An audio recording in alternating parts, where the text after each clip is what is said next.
सांगाल हे fast food आणि तेलकट खाणं काय त्याची तीव्रता किती घातक आहे आपल्या हृदयासाठी?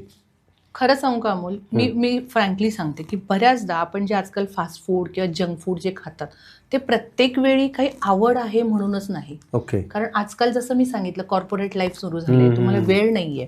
मग याच्यामध्ये तुम्ही एक्झॅक्टली. टाइम बिंग ऍडजस्टमेंट म्हणून बऱ्याचदा हे जंक फूड खाल्लं जातं. येस. पण ह्याच्याबद्दल बऱ्याच जणांचा अवेअरनेस नाहीये की हे जंक फूड जे आहे त्याच्यामध्ये एकतर मुळात ते तळलेलं असतं, त्याच्यात ट्रान्स फॅट आहेत, त्याच्यात बऱ्याचदा तुमच्यामध्ये कोलेस्ट्रॉलचं प्रमाण वाढते. बऱ्याचदा ह्याच्यामध्ये टेस्ट वाढवण्यासाठी काही अजिनोमोटो किंवा मिठासारखे काही एक्सेस म्हणजे तर नमकीन करावं किंवा काही वेळा त्याच्यामध्ये साखर वापरली जाते. मग हे मीठ, साखर या अशा ह्या सगळ्यामुळे तुमचं एक तर मुळात कोलेस्ट्रॉल वाढतं, पहिलं वजन वाढतं.